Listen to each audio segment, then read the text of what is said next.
We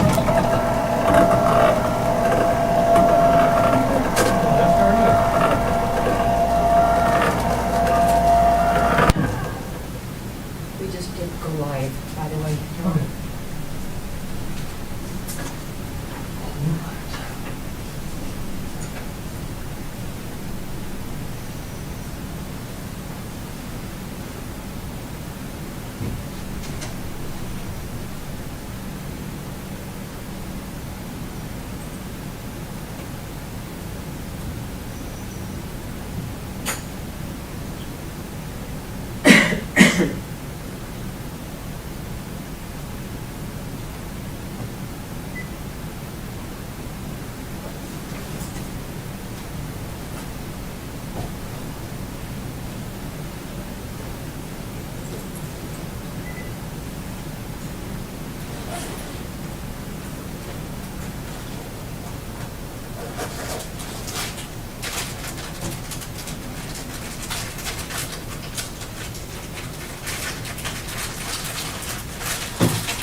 Summer?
What? Did you test the lights? Yes, I've already changed out the batteries in that one over there.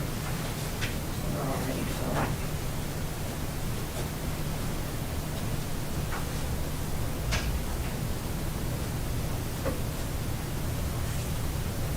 Going along now, or do you want to wait 5 more minutes?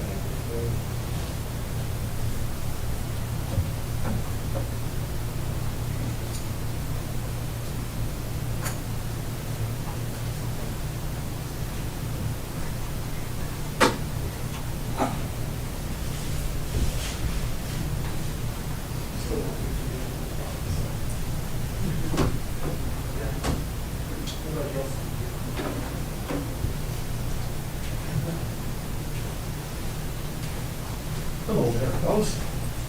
Hello there. You were sitting back there so quietly. What the hell are you doing? What the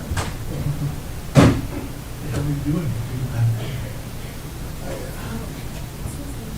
I texted Cindy last night. She got back to me this morning. We haven't changed for a while. Oh, she seemed to be good. Pretty good. So, that was good to say. The only reason I'm here is changing some of our policies. I want to be here to listen to it. I need to eat a cookie.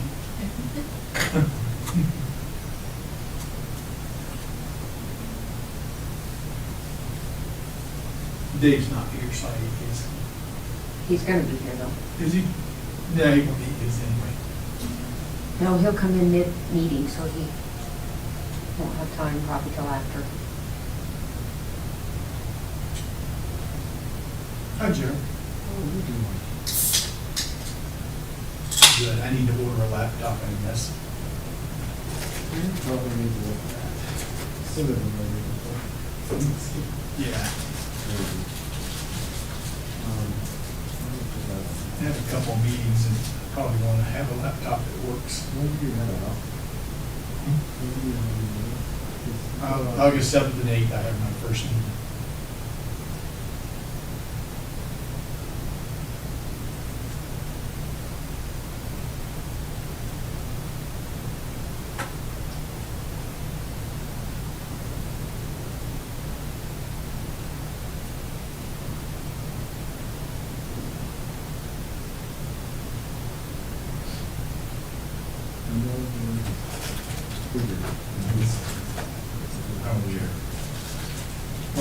Whatever you think.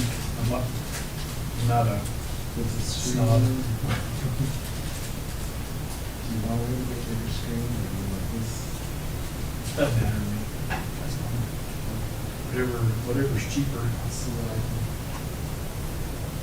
If it's coming out of your budget, get the best one. If it's coming out of my budget, just get me cheap.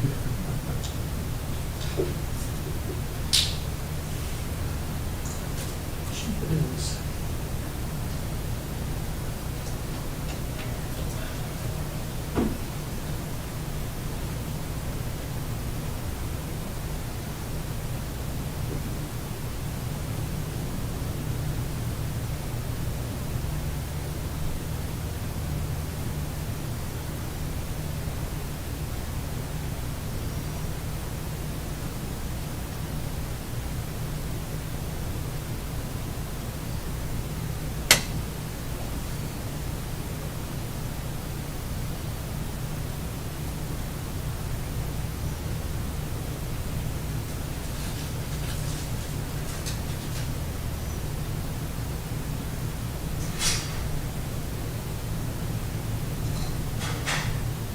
What board members are here tonight? Jenny's not here tonight, and Joel is not here tonight. And David Peterson's gonna be late.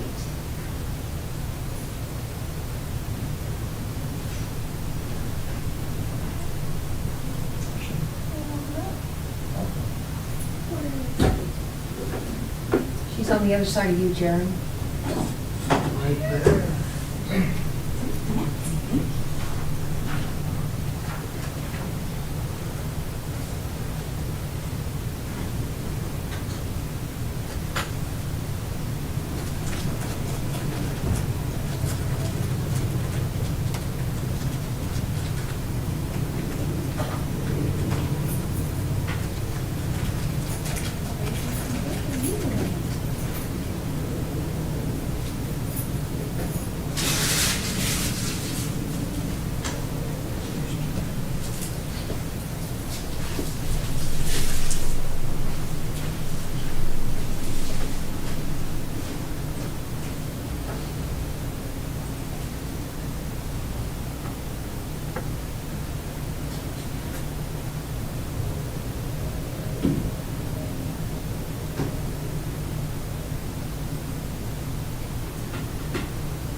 Yeah. You can never get comfortable.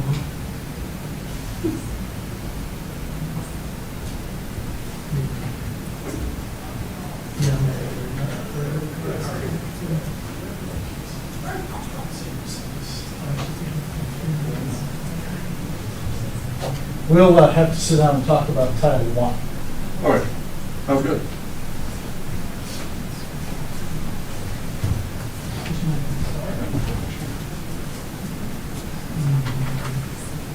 Karen, do you want me to wipe those wipes?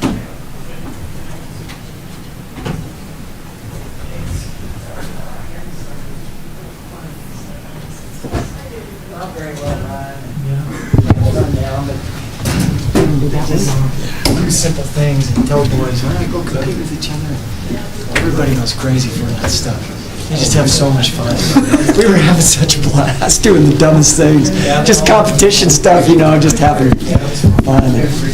I hate to leave. That's 1, 2, 1, 2. Bummed. I didn't even get a chance to. My dad, he got back just as we were shoeing horses.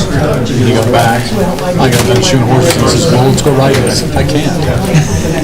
I'm going to take too long getting all these cows moving." So that's all I I haven't talked much to Hanky, but he said, "How the last year?" Oh man, it was so fun. No hurry though. Frankly, he was an idiot not to go. These guys had such a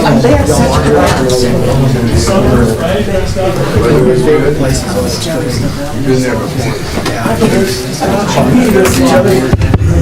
We have time. Each other on the shoes.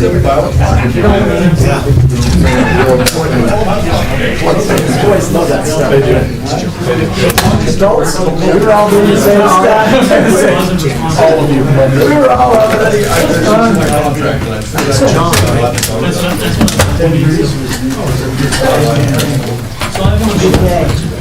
Well, let's see. How many years is that, right? Mine says that too, This year for a reason has been CBA, right?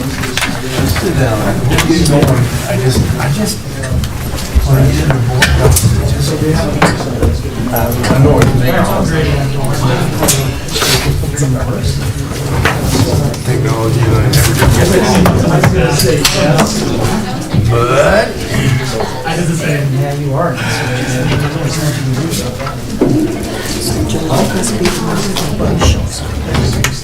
That's budget one usually is.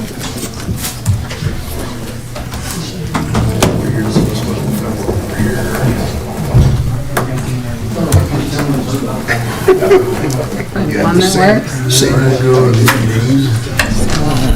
Right so far. And I do the shot. Oh, you're the man. That different color. What if they're every time? We'll see. Does that mean I just need to go down? All right, or the same, or a little I mean, it worse? doesn't I will leave open now. up anything. Thank you.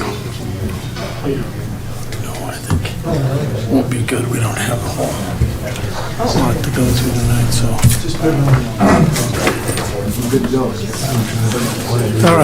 All right, I'd like to call our regular board meeting for UNT County School District Number 1 for Tuesday, July 19th, 2023. If you could all join me in pledge allegiance. I pledge allegiance to the flag of the United States of America and to the republic for which it stands, one nation, under God, indivisible, with liberty and justice for all.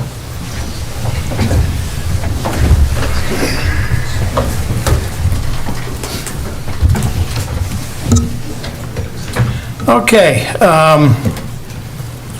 The first thing we need to do is we need to approve the agenda. If I could have a motion and a second for that. Mr. Chairman, I move to approve the agenda as presented. I'll second it. I have a motion and a second to approve the agenda for July 19th, 2023. Any discussion? All those in favor say aye. Opposed? Motion carries. Okay. All right, then we are to the consent agenda items. And since this is my first time doing this, I'm going to need a little help here as to where we go now. Work the consent agenda, right? Yeah, trustee Wheeler, you just need to accept a motion to approve the consent agenda Right. as listed. Okay, well, that was easy. All right. So I'll entertain a motion to approve the consent agenda items. So moved. Second. I have a motion and a second to approve the consent agenda items. Any discussion? Chairman, I need to recuse myself from check number 122055. All right, solely noted. Any other discussion? All those in favor of approval of the consent agenda, say aye. Aye. Opposed? We have approved the consent agenda. Okay. So we are to school reports. Trustees, members of the board, we really don't have much to report. We were hoping we'd have more information about our certification at 2 of our elementary schools. We have not heard back yet, so we'll just move on. Okay. Yeah, heard one thing, and just heard from the principals. On the mover count, it shows that 100% of it has, their evidence has been approved. They just have not received their final certification notice. So I would say that's just a step in the process. So where we are is we have all 4 elementaries will be certified level 3 before school starts. Thank you. Okay. And when would we know more about the finality of that? We will know in August. In August? Okay. All right. All right, to discussion items. Summer project update. I guess we have the Dome project. He's up here, hobble along. Student representative.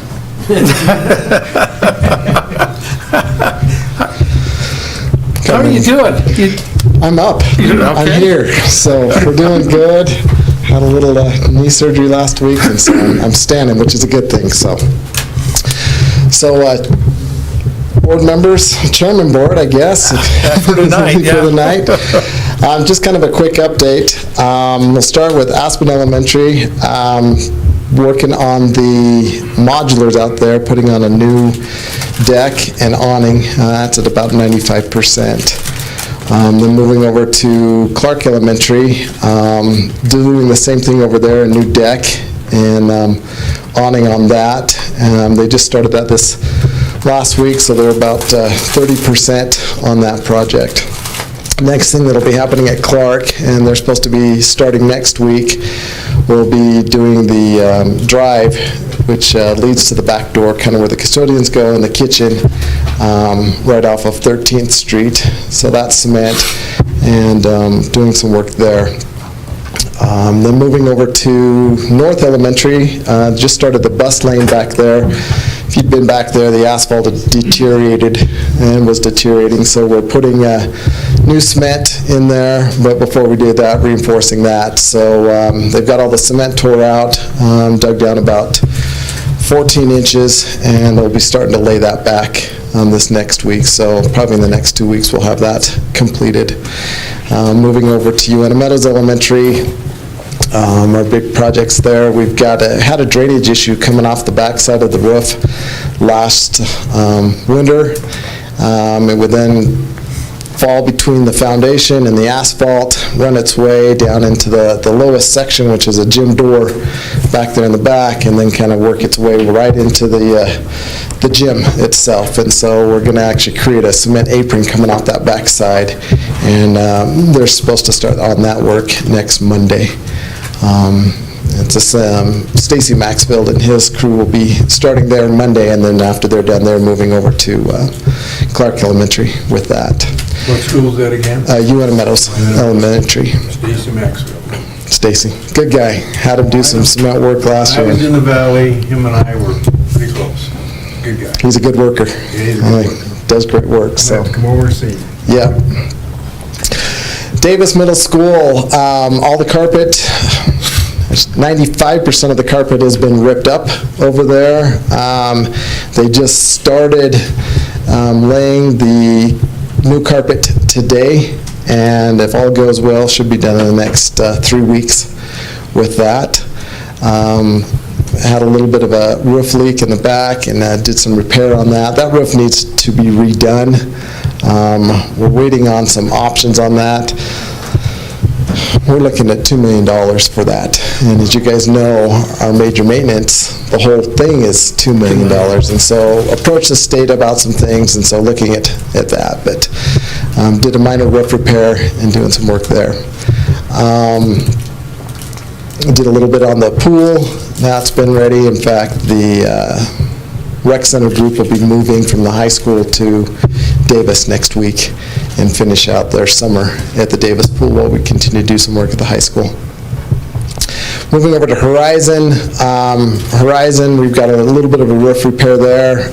We've done some pre-work on that and just waiting for the roofing guys that we've hired to come and do what they need to do there. That's kind of a vinyl spray-on roof, and so they need to come in, do some warranty work, and respray that and kind of go from there. So, then our high school. If you didn't have an opportunity, we dug an outside pool this last June, and then doubled the size of the outside pool, and then decided to triple the size of the outside pool. If you're familiar, kind of going in the back of the high school, last winter we had that mainline break on the outside.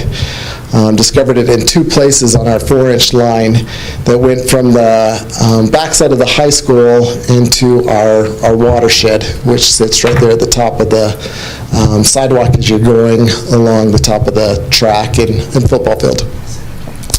As we excavated that out, not only was our 4-inch line completely destroyed, but we found that the 6-inch line that also feeds our fire sprinklers, that was starting to have pinhole leaks, and every time we dug with a shovel, anything that we removed from the top, we'd get another pinhole leak. So determined to remove that.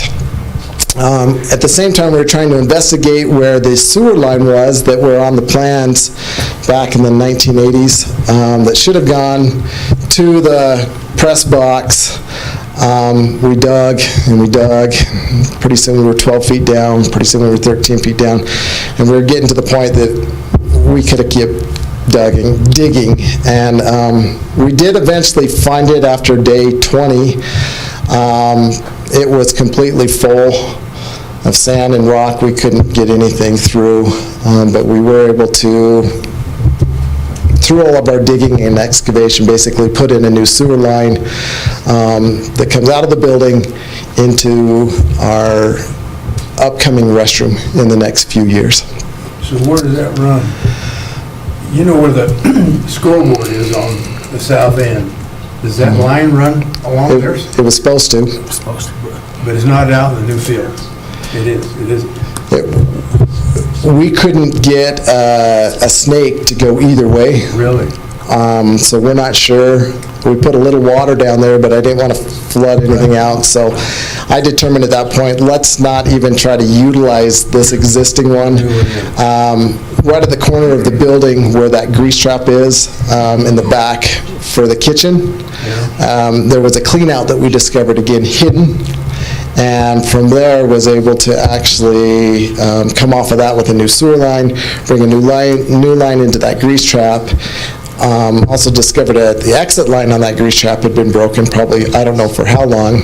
Repaired that, was able to bring the new sewer line now into between the utility wall in the back and that shed where the water is. There's probably about a 10-foot section there. We've got the new sewer line sitting there, so it's easy to be able to add on from there. Also brought a 2-inch water line in for the restrooms that's there. And then end up knowing that we, as I mentioned in the last board meeting, we want to redo the existing water line that goes from the corner of Twin Ridge and Bodine to Cheyenne, so basically the entire length of our property. Been working with the city, they're on board to pursue that project next year, and also have a local contractor who needs to do some development, who is willing to put forth a little bit of money towards that too.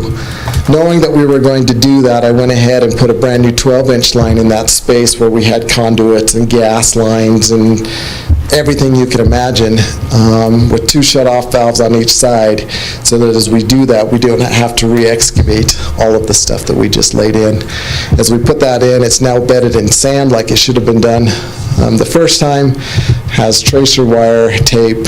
We've got great plans of what that looks like. So is all that and that cutout, that asphalt, that, you know, where the parking lot is, I mean, in back? Yep. Come over the hill and drop in? Yep, That's what that's what that was. That's all been Yep. filled back in and done. Wow. Yep. I've seen that before. I will try to, I've got some pictures that I'd be happy to show you. All that was under there. All of that was under there. And the more we dug, the more we found things and discovered things, and That's amazing. it was truly.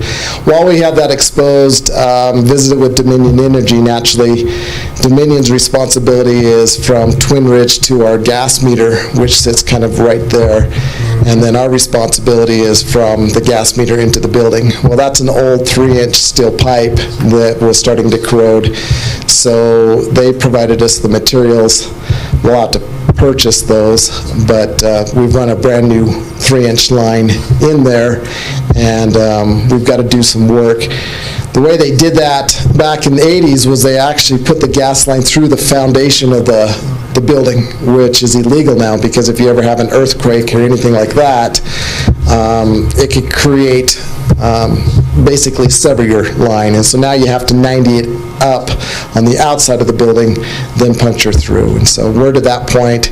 We thought that was well worth our time as well, so that basically we'll have all new utilities in that section there. So what was supposed to be about a 12-day project turned into a little over 30 days and kind of doubled in price, but I think well worth it in the end, and what we got.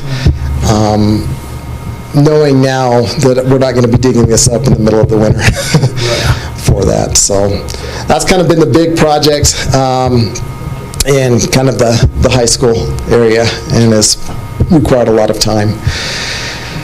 Naturally, the big question for everybody at the table is, what about our domes? Last month, Jaron, you came and talked to us, presented us a company with a bid, and we were going to be starting the first week of June, and here we are in the middle of July with nothing going on.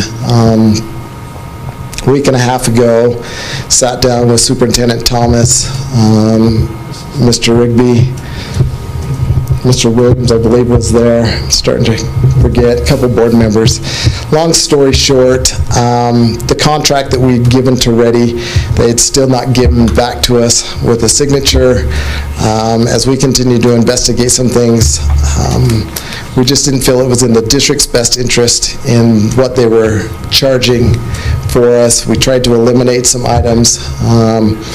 As you mentioned, or as I mentioned in the last board meeting, there were some items that we redid to kind of bring down that price, and the price that they came back to us was about $100,000 short of what it should have been. As we sat down and negotiated a couple times at the table, they finally came to us and said, the price that we gave you for a return is what you're going to get. You're not going to get anything else. So it was determined from that meeting that we would basically part ways, and we're going to, and I say we, that Brent Sanders and myself will now become the general contractors, and we will subcontract that out. We've spent the last 10 days working on some contracts. Emails were actually sent out today on concrete to 3 or 4 people. I've sent another contract out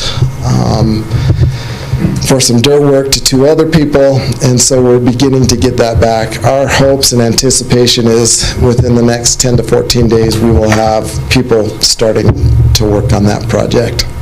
What does that mean for timeline? We're going to take it 1 month at a time and kind of see where things are at. Our first priority naturally is getting in the utilities that need to be in there, and we'd like to get all the flat work and the cement poured. If we can, and winter hasn't come yet, then we will bring the HVAC units over, get them installed, hooked up, and then finally bring the actual domes themselves over and erect them. Sounds good. It wasn't the way I initially had it planned when we started this, but in trying to be a good steward of the finances that you, as a board, have provided for this project, I wanted to do our due diligence, and that's why we've gone this way. We feel that we can meet our budget and hopefully meet our timeline. But it is going to require a little bit more of not only my time, but Brent's time as we go forward with this. So that's where we are with the domes. If you want to go more in depth or have more of a conversation, please visit with me about that. So as you can see, Just get some more stuff on your plate. Maybe that would help. yeah, let's do that. So finally, the other big project, our security project, is moving forward. We've got a lot going on just because of the intricacies of that particular project. I've got at least one door controller at each building set up so that we can start to reinitialize our staff. Cameras are moving forward. They've got a couple more sensors up, and so that project itself is moving forward as anticipated. Our first goal was to complete the high school, then move to our 2 middle schools, and then leave our elementaries kind of for last. Not that they're not important, but our biggest need is really at our high school and our 2 middle schools. And so as you can see, a lot's going on, a lot's been happening. Excited about the work. We've got some great contractors working for us. I've got a great staff who's been doing a lot. One thing I forgot at UMA, we've just re-keyed all of those doors, about a $70,000 project over there. I think they've got about 9 outside doors left, but everything else has been completely redone. And then the high school will be excited. Brand new doors in the locker room area. Those are 60% done now. They should finish that up next week. So a lot of things going on. Do you have any questions for me in regards to kind of where we are with our summer projects? Yeah, Jared, did you ever hear back from Ruddy? I did not. What I thought. I personally called after our meeting. I personally called Mr. Kofed, kind of let him know kind of how things were. Shortly after, I sent an email to Reddy and those who were responsible, kind of let them know where we stood, and haven't got an email back from them. I hope we can continue to do some work for them. I mean, they're a great company. It just, at this time, it just didn't work for us. But I don't want to speak illy of them by any means. They do great work. It just happens that this particular project wasn't working within our scope and our budget. So, any other questions? You'd be able to subcontract them or something, huh? And I expressed that. I told him maybe there's some things that might be more in their wheelhouse. I think there was some insurity on their part, and naturally so. You know, there's not a lot of domes going up in Wyoming, and so there's a lot of unanswered questions, and I think that's why there was some elevated cost that we felt was a lot more elevated than it should have been, and so. Great questions. Anything else? Thanks, Jared. Thank you. Thank you. Yeah, thanks, Jared. You don't have a brace or a cast or anything? Just a Band-Aid, looks like. Just a couple bandages and a task to keep working it. Not a replacement, apparently. No, it was just a tear. A tear, yeah. Been there, done that. All right, next we have our staff exit and climate survey results. Board members, I'll go through this really fast. I was directed to go fast, so let's talk about the survey. This survey is the same survey that we've done since 2018, so we have 6 years of data. Probably some of the demographics, 66% of the respondents were certified staff, 28% were classified, and so roughly 6 was administration or administrative level. The work assignments, roughly 50% were elementary, 25% were middle school, 18% were high school and horizon. So models the numbers. We had 250 respondents, which is about twice as many as we received last year. So that's good, that's positive. If you recall, this survey actually talks about satisfaction of the work of the board, satisfaction of the work of the superintendent, and satisfaction of the work of the district employees. So, like I said, I'll go fast. Hopefully you can see these charts. You can see the 2018 on your left and then 2023 on your right. Just to do some totals, that represents 83.1% either satisfied or somewhat satisfied, and 8.1% somewhat dissatisfied or dissatisfied. Again, to have a satisfaction survey in the 80s is pretty impressive.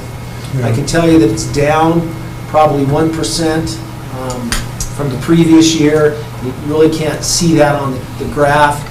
It is down from 2020. Again, during COVID, the work that was done was very well appreciated, and so kind of on a downward trend. If you look at 2018 and where we are from there, it's still on an upward trend. But statistically insignificant, the difference from this year to last year for the focus of the board on their goals, objectives, and strategic plan. The next one is the work completed by the board, 83.8%, satisfied or somewhat satisfied, 7.6%, dissatisfied or somewhat dissatisfied. Again, 83, almost 84%. Satisfied, I think, is a pretty healthy number. The school board's response to the needs of students, staff, parents, and the community, 79% satisfied or somewhat satisfied, and then 13.7 somewhat dissatisfied or dissatisfied. And interesting, in all three groups, this is the lowest one. But again, you're talking around 80% satisfied, still pretty good. Superintendent, the numbers for the work, the focus of the superintendent was 85.1% satisfied and 8.5 not satisfied. A little down from last year, but statistically insignificant, 1 to 2% different. And we doubled the number of respondents, so that's positive, I think. The work completed by the superintendent, 85.1% satisfied, 6.8% somewhat dissatisfied or dissatisfied. I don't know if you can see from there, but the green is the dissatisfied and the yellow is somewhat dissatisfied. So the red and the blue are actually the positive. And the purple, which is interesting on top, are those who just didn't answer the question. Yeah. So district administration, 85.8% satisfied. Actually, this is probably the most positive trend upward, I think, which is good news. 9.7% dissatisfied or somewhat dissatisfied. Focus of the district on goals, objectives. Again, let's see. This is the 85.8. The work completed by the district administration is 86.6, so almost 87% support. Satisfied, I guess this is a satisfaction survey. The district response to the wants and the needs of the community, again, this is the lowest one at 78.6 and 16.1 dissatisfied. An interesting survey. It's probably the first time we've done the same survey multiple times. The purpose of this survey is to discuss the climate. So that's the last question that's asked, is the overall climate of the district. That is 83.8 satisfied, 15.8 dissatisfied. What's interesting about this one, it's the only group that is going up. So the trend is upward. Again, statistically insignificant. You can see the difference between 48 satisfied, 47.6. The reds are a little higher, so you have a few people still expressing satisfied, but the good news is the climate is still seen as very positive and going up from COVID. So I think overall, how we use these is, if you recall, when we have our retreat next month, we've asked the staff, these 250 individuals, what can the district do better and what is the district doing well. We review those, we talk about them, that's how we set our goals. The number one thing for those that what we can do better is communication. Always has been, and always probably will be. I wish they'd say, you can do communication better, and this is how you could do it better. But if we knew what we could do to do better, we'd do it. But in terms of a satisfaction survey, to be in the 80s, just unheard of from an organization our size. This survey is given the last week of school, so it's 2 weeks, the last week of school and the week after school. We encourage all our staff to take it. 250 responses, like I said, is the most we've ever had in the 6 years we've done it. So we'll probably continue to do it. We'll use it at our retreat. We look at the positives and we look at the negatives and what we can do to get better. That's how we use it. Any questions?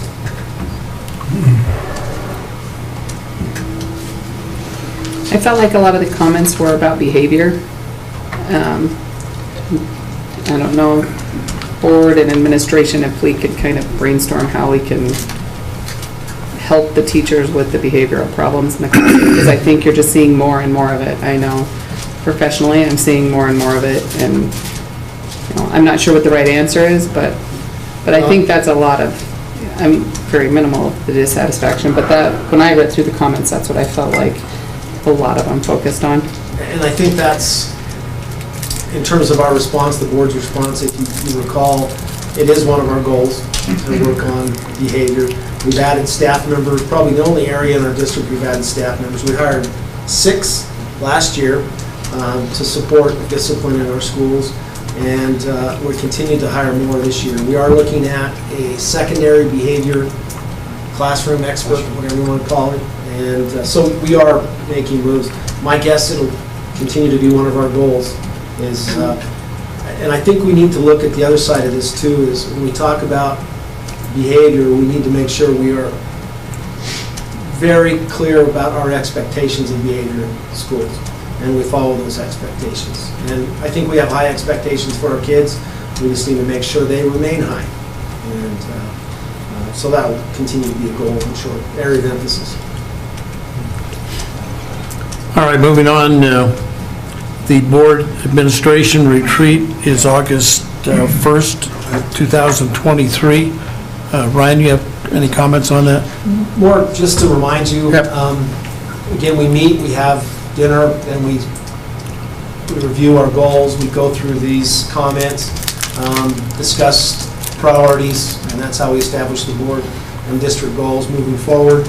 It's an important time, gives the administration, building level administration, a chance to talk directly with the board and you to talk directly with them in terms of concerns they may have and the direction we're going or not going. So it's important that we do that. What's nice is the first is a Tuesday. If you remember, we did change our board meetings to the second Tuesday of the month. So the first Tuesday will be the retreat, the second Tuesday will be our regular board meeting next month. So hope everyone can make it. Get a chance to meet our new administrators and just have a good discussion about where we are and where we're headed.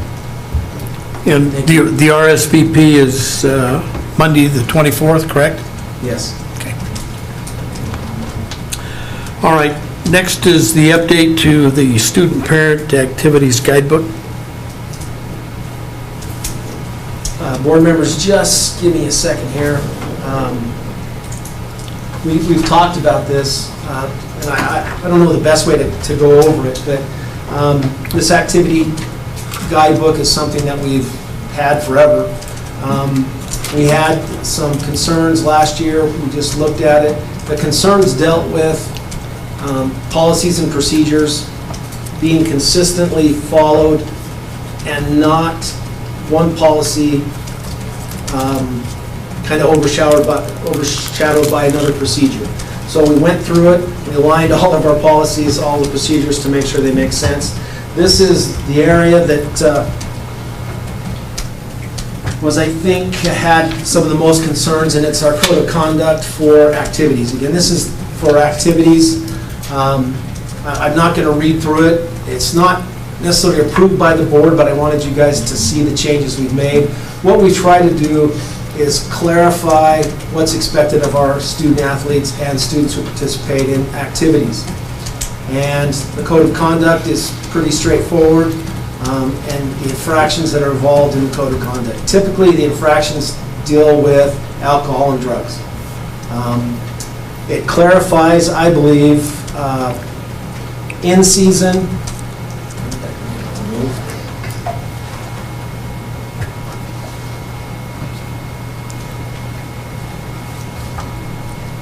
So it goes through the consequences of in-season violations, off-season violations, including summer vacation. Really, the clarification that I see is the code of conduct runs for a calendar year.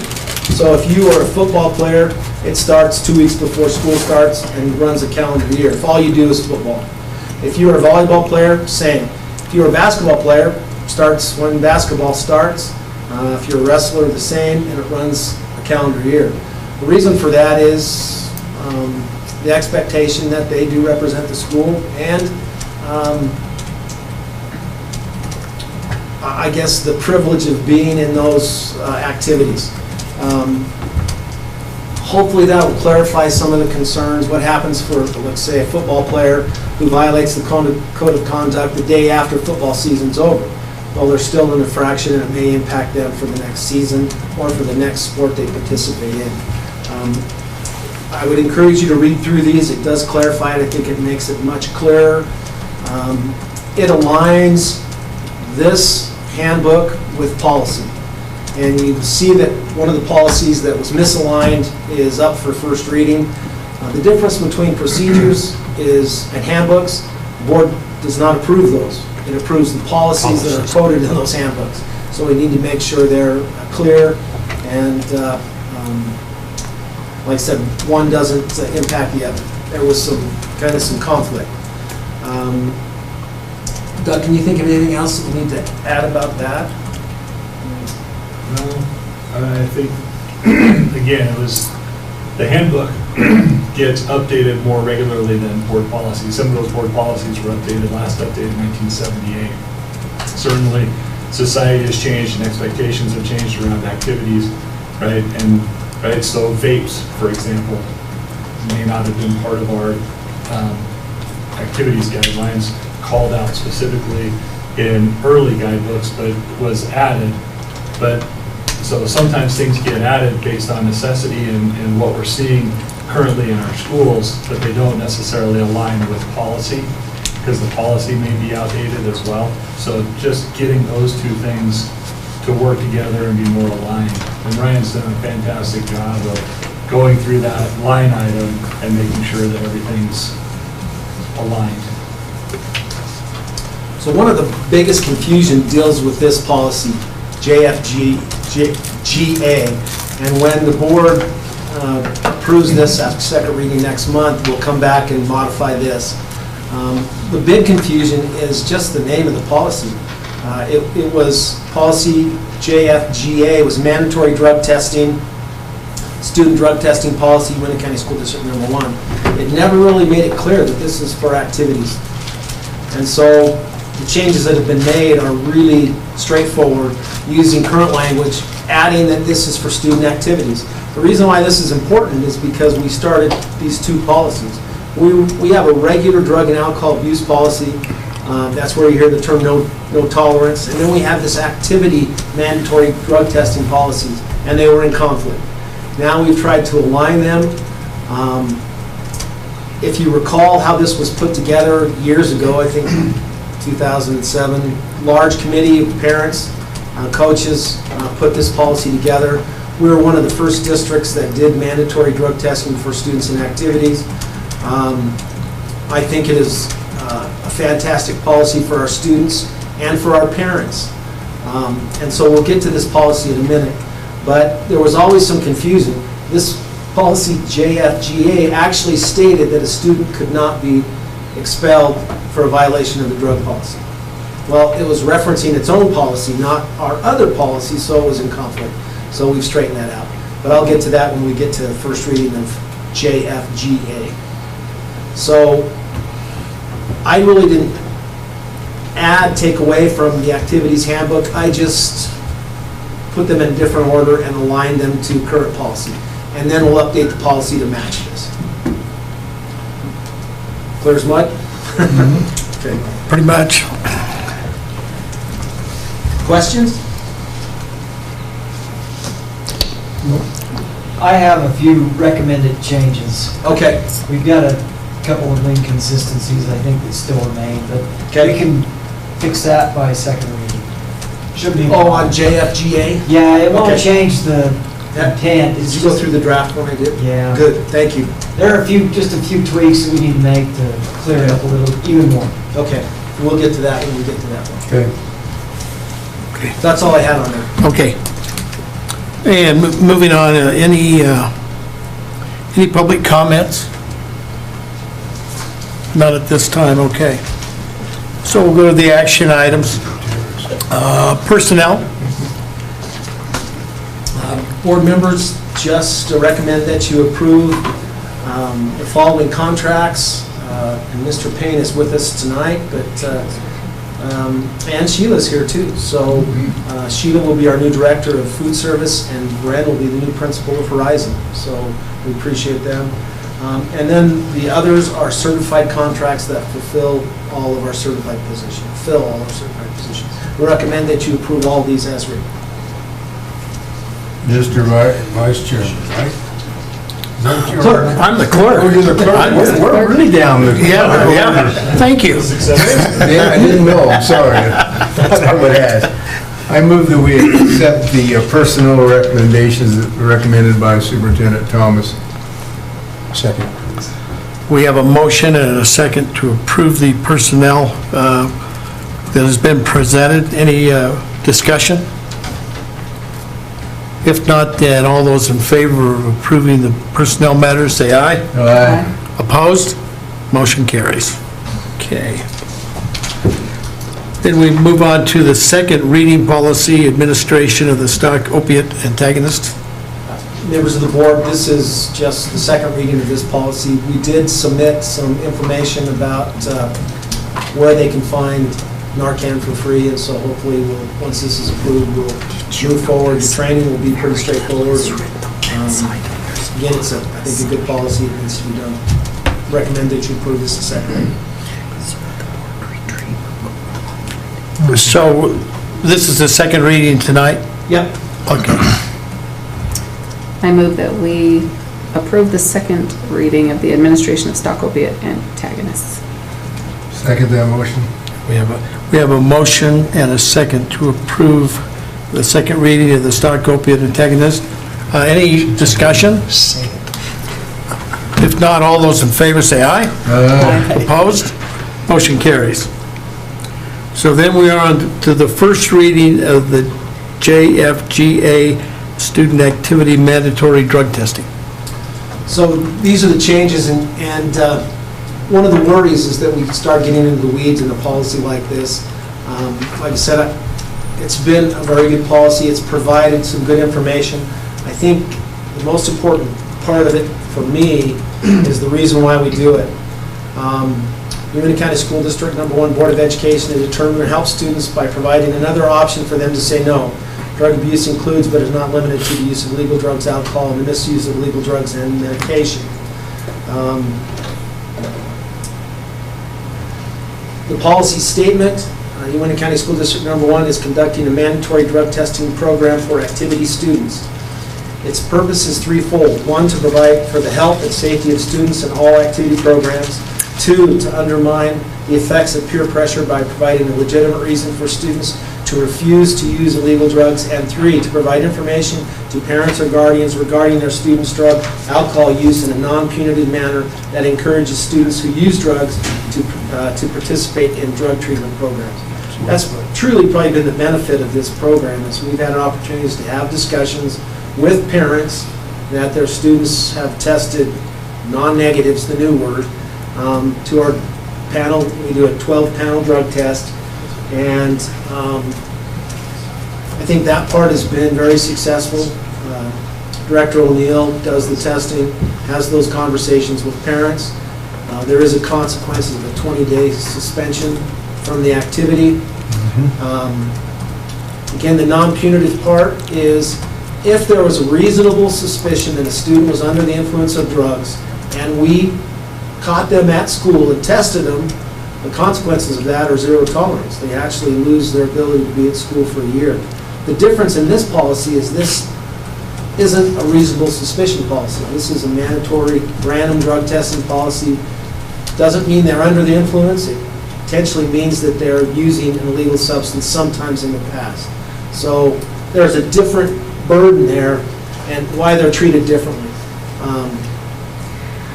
Again, this does affect the code of conduct, pretty clear, and we work with students. I think the big part of this is that we can encourage parents to have their kids participate in the appropriate counseling and drug prevention programs. And the rest is really just, I would just say, making sure that we use the proper terminology. We don't drug test weekly anymore, we do it monthly. Falls with a designee. It's not necessarily me. It's never me. It also talks about how samples are collected and kind of what we've learned from the policy in general. This may be one of the differences. Any student who willfully provides a false testing sample or who otherwise tampers with a specimen sample or undertakes any effort to obstruct or impair the accuracy of the substance test will be suspended from participation in activities for a calendar year. You need to be aware that students are pretty sophisticated, and those that are using drugs are very sophisticated. And at the same time, the people that we've hired, the third party that test these students, are well aware of all the tricks of how they fool these tests. So the consequences for trying to misrepresent the test should be significant, and that's why it's written the way it is. The changes here, we don't call it positive test anymore, and it's called a non-negative.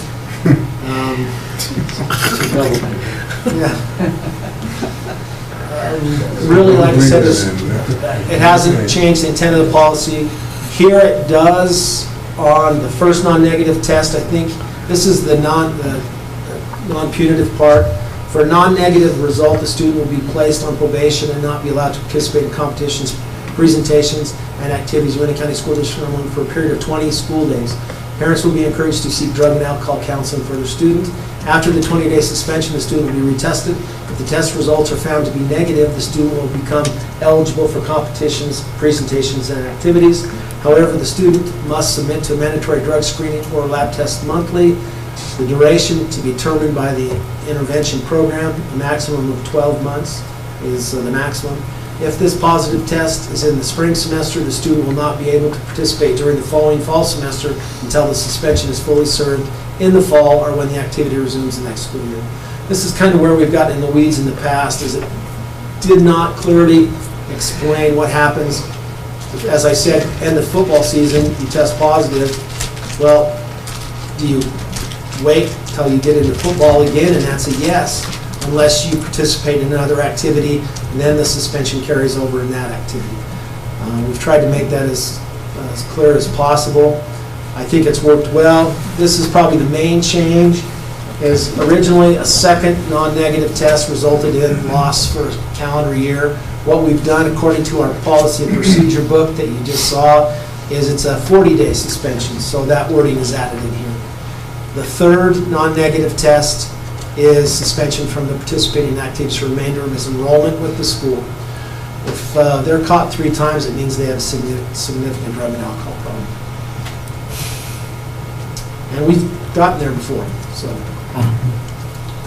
The history of this policy, I can tell you, and Bub is probably the best source, is for many years, there were no non-negative or positive tests, none. Now they're fairly frequent. And so again, the idea that we are giving kids another opportunity to say no, that we're providing information to parents about illegal drug use, I think is pretty powerful. It's expensive, but it's well worth our kids. The random nature of this, I swear when my kids were doing this, they were testing every month, but it was just random, and that's the way it worked. We do the best we can. It's a random name generator, I believe. We're not involved in the selection. Bubba's just there to help the third-party. It's like everything else we're doing nowadays. It's too bad that, it's sad that we're to this point, but again, to give our kids another reason to say no, I think it's pretty tough. And the other side of that is the number of kids that we have participating in activities is huge. Over 650 out of the high school. We only have 710 kids in the high school. So, pretty impressive. Now, there's some doubles and triples, but again, that's a lot of kids. So this is a good policy. So I do recommend that you approve this. It sounds like Mr. Phillips has some suggestions. We'll bring those suggestions back. Won't change the content of the Okay. event. Questions, comments?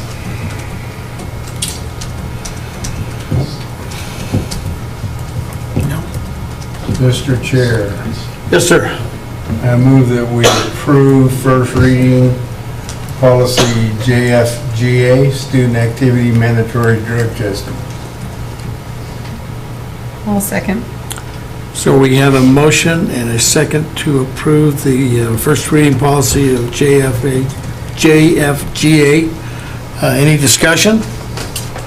If not, all those in favor say aye. Aye. Opposed? Motion carries to approve the first reading. Moving on to the board approval title VIB, Yeah, 6B. 6B. Members of the board, this is first time that, and I don't think it's the first time, but as one of the requirements of special ed, the board has to approve the assurances, which for years and years and years, we've just approved the assurances. We do have a copy of what these are. Basically, it says that the board knows that what's expected of us. We're audited frequently, and so if we weren't doing these things, you'd know about it. But the insurances, this is a small group compared to most of the insurances that we agree to from the state. But as a special ed document, they require the board to approve these insurances. Okay.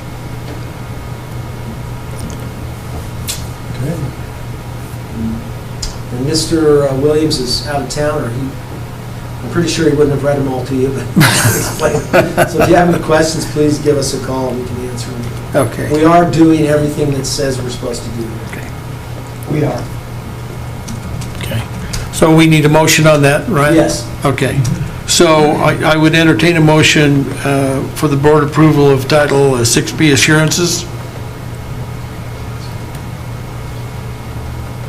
Mr. Chair, I move that we approve Title 6B assurances as presented.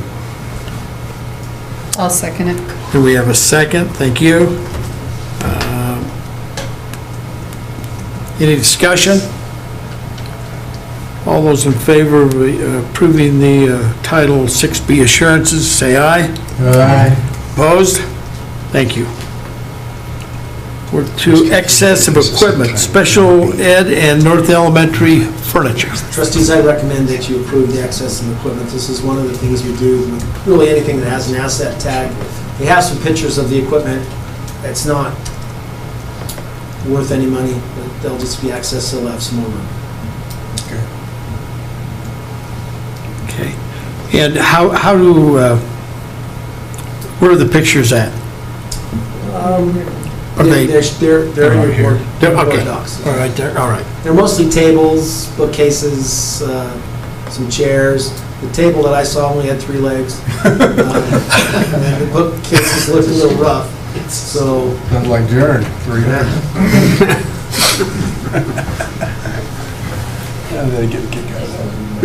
See 3 legs right there. So we need a motion for this too, right? Sure. Okay. All right, so I need a motion on excess of equipment, special ed and North Elementary furniture. So moved. Have a motion to approve. Do I have a second? Second. And we have a second here with Janice. Any discussion? All those in favor of the excess equipment, special ed, North Elementary furniture, say aye. Aye. Opposed? All right, so we're to ratify superintendent's evaluation. Well, I recommend that you approve the document that was created last month. Just ratify the work that you guys did in executive session last month. So is there anything else we need to do? No, you guys, the document's together, it's in my file, you just need to approve it as a group. We just need to approve it, okay, all right. So, I need a motion to ratify the superintendent's evaluation. So moved. Second. Have a motion and a second to ratify superintendent's evaluation. Any discussion? All those in favor say aye. Aye. Opposed? We ratified the superintendent's evaluation. Thank you for that too, by the way. Yes. So we need to recess our regular board meeting and open our budget hearing for 2023-2024. Mr. Chair, I move that we go into recess of the regular board meeting at this time. Second. And I have a second from Brian. Any discussion? All those in favor say aye. Aye. Opposed? Thank you. Mr. Williams. John has been practicing all week to keep this brief, so. Mr. Chair, I move that we open the budget meeting at this time. Thank you. Second. We have a second. All those in favor say aye. I was wondering if we were going to get that.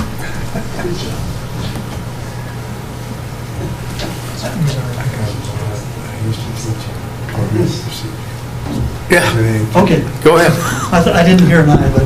That's all right. Maybe I wasn't We got it listening. I wasn't done. listening, okay. We got it done. All right. Members of the board, I'm pleased to kind of present the budget and things. There's three ideas that, or three things that we're going to be doing. Obviously, it's on there. Budget adjustments, the request for levy of 28.5 mils, down by 2.2, and the budget adoption. So throughout the year, there's information that we get that, wasn't available at the start of June or July, and things. There's in previous years there was an entire artificial turf project that was placed on. There's other things that happen. Grants come in and so on. But by state law, we need to have a budget against those. There is no provision in the law that says exactly when the budget revisions need to take place. It just says that they need to have, that needs to be done. Okay, so this right here gives you, it's non-audited, but it gives you a kind of a taste of where the revenues came in.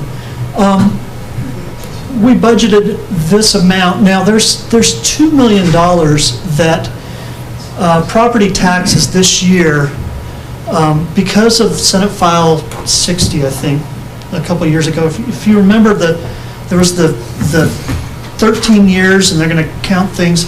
I received an extra $2 million, but I can't count it this year as property taxes. So in the old way, we would be very high in net excess collected. Net excess collected is money that we received early. So we received it in 2023 for 2024.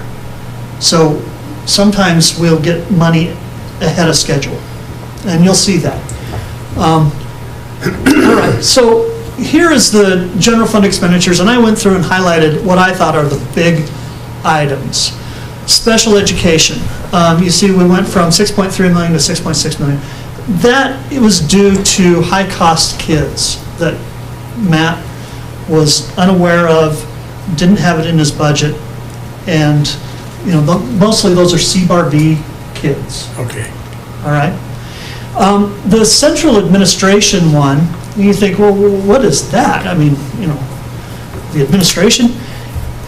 Packed in central administration are things such as the board, so property taxes, and also technology. So all of Jaren's budget that is non-school related, servers, are in that amount. So this right here, this goes from 2.3 to 2.7, and here's the big difference on that. Right now, we're sitting at 2.6 million that we sent. There's a server that's in that. And then we have general maintenance, we're going from 2.6 to 4.6. Holy cow. Well, what is that? That's the turf fields and all of those projects that are coming in for that. So I'd ask, that you approve the budget expenditures as presented. School lunch revenues. Now this was, okay, so we're coming off of COVID. COVID in school lunch was unique because the federal government said, okay, all lunch funds, we will pay for all your lunches and we'll pay pretty handsomely. And our fund balance has been over $1 million. I never thought I'd see lunch fund with a fund balance, net position over $1 million. Well, the federal government's stopping that reimbursement. But one of the problems or challenges that I had with Linda in presenting a year ago at this time, was we really didn't know what the parents would be paying. There's no budget coming out of COVID. And so in terms of the federal sources and the state sources, Linda made a guess, and I was like, okay, well, that sounds good. And she thought we'd be at 1.9 million. Well, we were down at 1.3, which is lower than we thought, but on the flip side, she was guessing about 171,000, and it was 465,000 that came in. And so what this does is it kind of gives us a baseline. It also tells us what is the market for school lunches and things. So the expenditures are,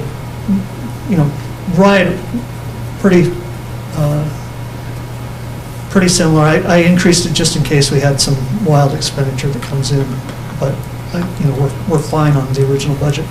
I did add a transfer. Occasionally, when we go through the fixed assets, and I will do that in August, I find that, for instance, major maintenance may pay for lunch fund things, and I need to put a budget in there so we transfer those assets across. So, speaking of major maintenance, there's four items. The first is, you see that our investment earnings went through the roof, which is great. And that's across all funds. We had a really good year.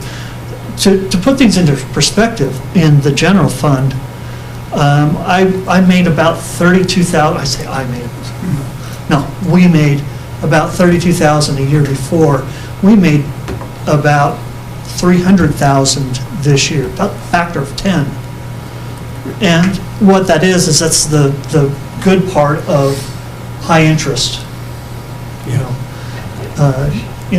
Interest rates have gone through the roof, and all right, well, we're recouping some of that.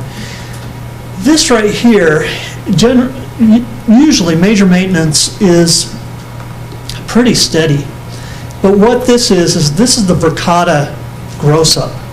So when Jaron had the Verkada security camera systems and things like that, we have to expense the initial purchase of it, not the financing, not the paying back of it, but the initial upfront cost of it.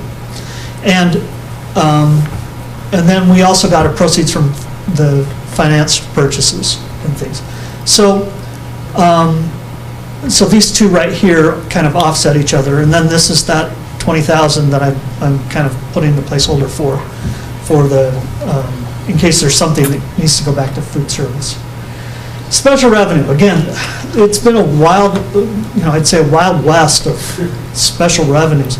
You make a kind of a guess of here's what we think is going to happen in June, and then throughout the year we get notification of, oh, this grant has come in, and so on.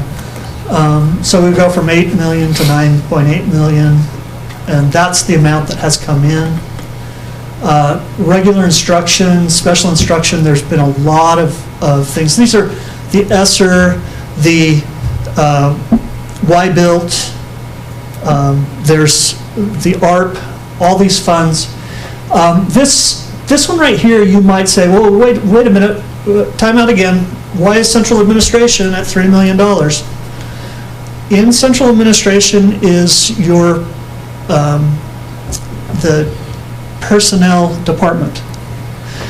And when we made those ARP-ESSER checks for retention bonuses, those got paid out of the personnel budgets and things. So it makes it look like, okay, but the idea is we're trying to retain staff, and that's where we felt like it would be best to code that. So employee benefit fund, again, revenues for interest through the roof. It's been nice. That's, for years and years, I've been at, Half. yeah. Okay, so I ask that the board approve the noted budget amendments. Well, actually, do you have any questions before we do that? Or does anyone in the audience have any questions? You're with it, John. It's all yours. All right. No question. John, you want to approve them back now? Or you- We won't do it all at one time. Okay, it looks like we can do that at 13A, so. yeah. Okay. So we'll move on. All right. The second thing is the request for levies. And if you notice, the CBAR v. BOCES .2 mil levy is off per your Direction. correction and direction last month. Okay? And I also ask that you approve the levies. Those will go to the county commissioners tomorrow, or as soon as they get signed. And That reminds me, you all need to stick around and sign those budget documents. yeah. Okay. So, the budget. I've sent out this packet of budget documents, and there is a little bit that's changed in things.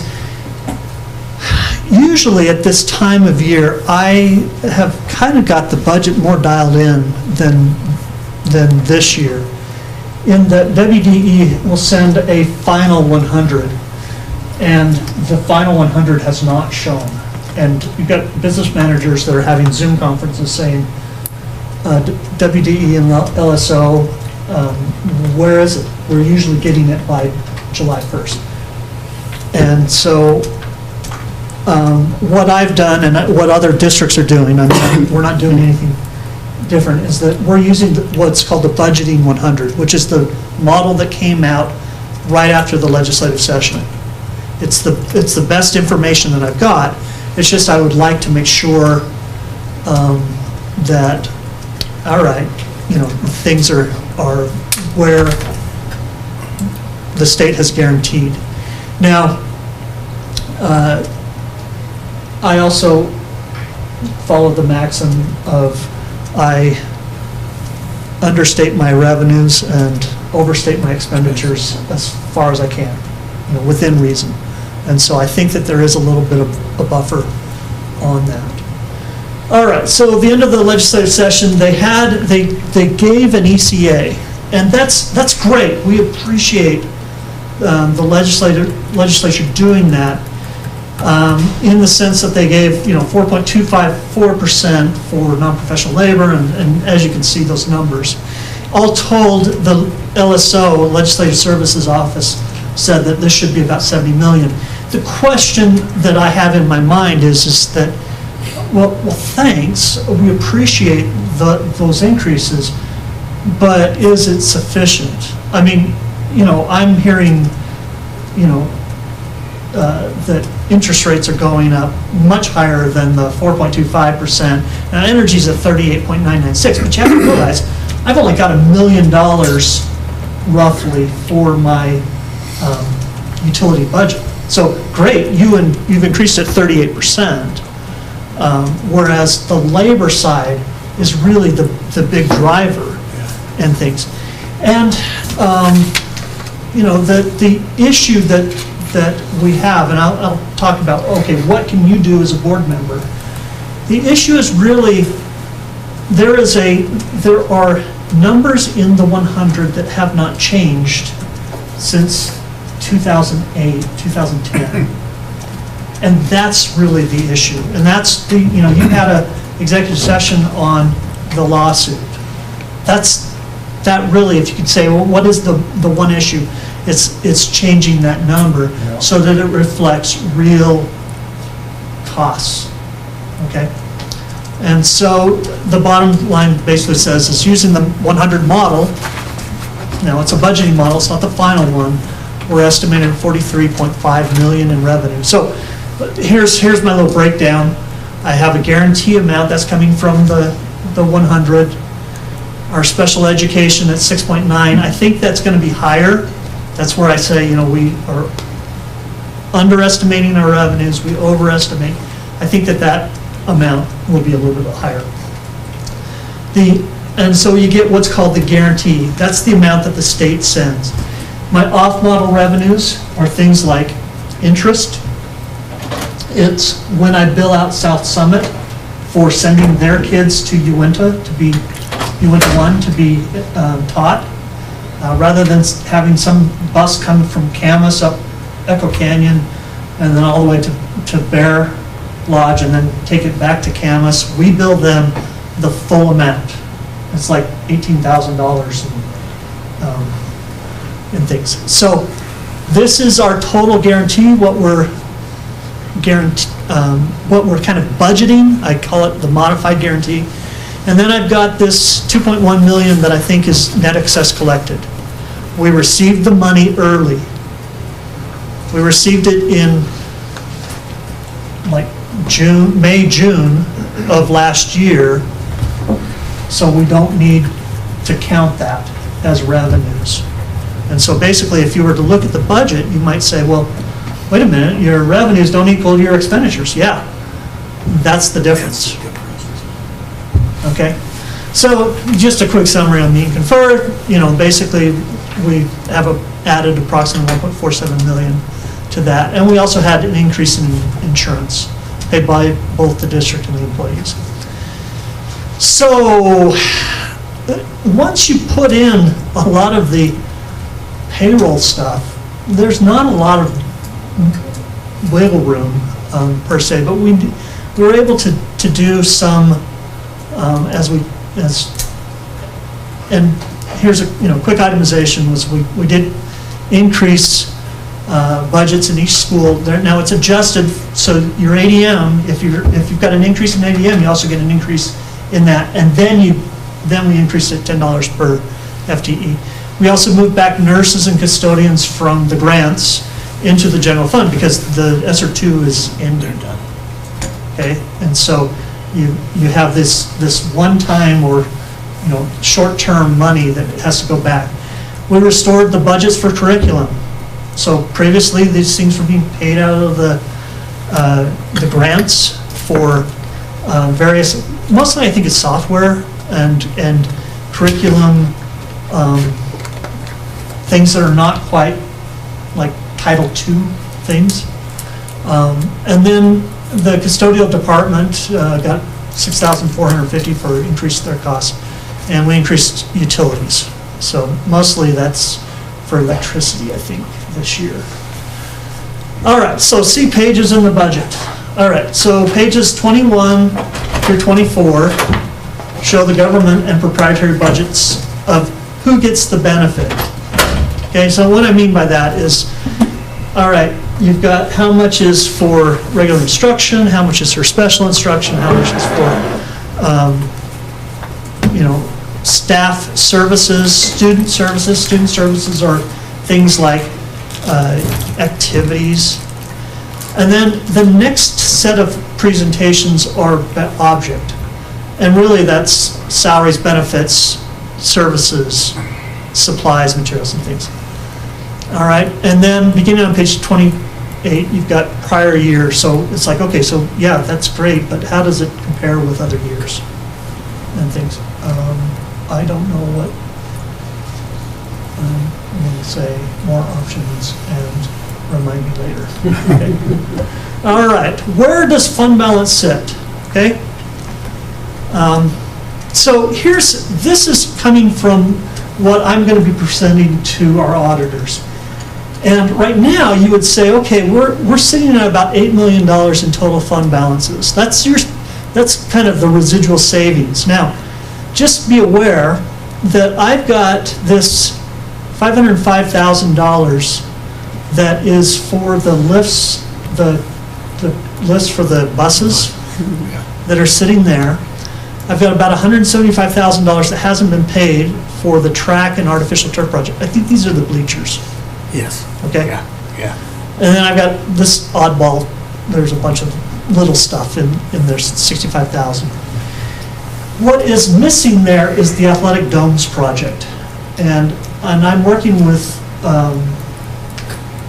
Julie, Jaron's secretary, to get a good cost of, now that we're going to go down we're going to do our own funding and contracting, I want to put a number in there, and that's going to take this number down. But we're sitting at $5 million. Now remember, we're looking at, 1 point whatever, 1.75, 1.5, somewhere around there, and that will take that unassigned amount down. Grants fund never has a fund balance. Special reserve, this is for the artificial turf several years down the road. Major maintenance that's where it's sitting right now. I mean, things could change. There's a few little things in the audit that will need, or in our books that will need to change. I haven't put any accounts payable in here just yet. Okay, so what you can do. First off, refer to the annual budget document for understanding. I hope you read it. It gives you, I think, a decent overview of the finances. Here's how the sausage is ground. Okay. Number 2, meet with your legislators. I do that, especially in February, but I think that the conversation probably needs to be more than just in February. That the 100 needs to reflect true costs. Because right now what's happening is they're putting these every year Band-Aids on the 100, and it's not flowing like it should.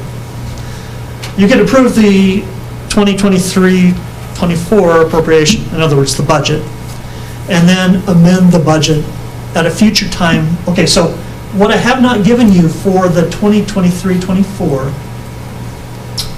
is since I don't have the firm athletic dome numbers, I've asked Ryan, Superintendent Thomas, to have another budget hearing in September, October.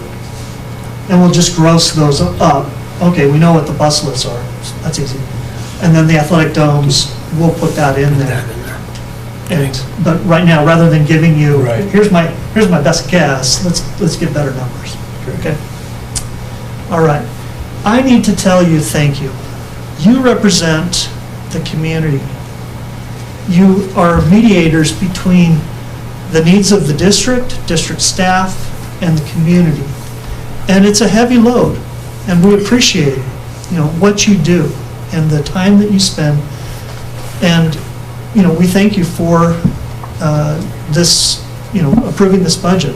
Hopefully, you have the choice, but you have to adopt something tonight.